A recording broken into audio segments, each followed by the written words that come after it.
Good morning. Another day, another activity na naman tayo today. June 25, Wednesday. Dapat rest day tayo today. Kaso sinipag tayo. Workout na lang. Dapat walking lang tayo eh. Active rest day. Pero maganda-ganda kasi yung tulog natin. Siyempre maganda rin yung gising.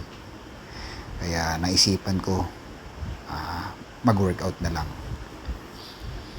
Yun, lakad lang. Punta sa gym. From bahay. Dito lang yung gym namin sa may Lilac.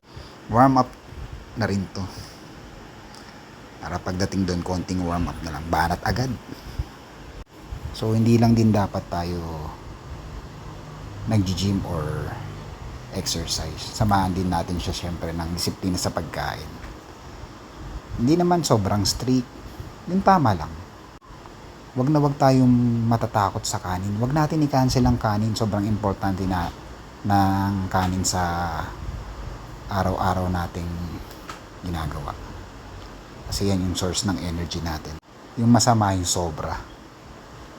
Overall calorie surplus syempre. Overall food and lifestyle choices. So kapag gusto natin magbawas ng timbang, iwasan natin yung overeating. Yan, tropa natin. Gerald yan.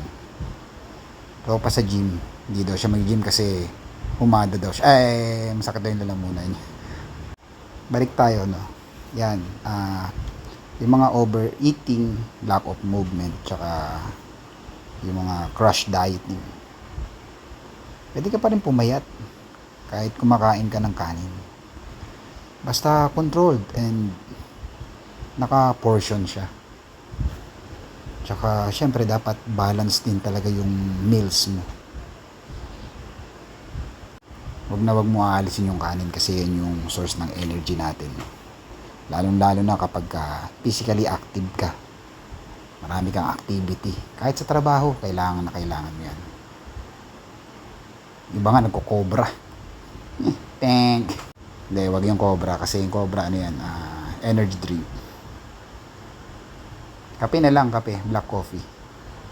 Hindi naman ako mahilig uminom ng mga ganun energy drink. Lalong-lalo na yung cobra. Yan, si John Marr. Kiyak. Kuya Jun, attorney. Si Doc Anton. Si Rafi. Yan, mga tropa natin sa gym. Solid yung mga yan. Sisipag yan. So, that's it for today. Banat na tayo. Workout na. Ang dami ko pang sinasabi, no? Umpisa na natin para magpawisan na tayo at makapag-burn na ng calories. Siya nga pala, fasted tayo dito.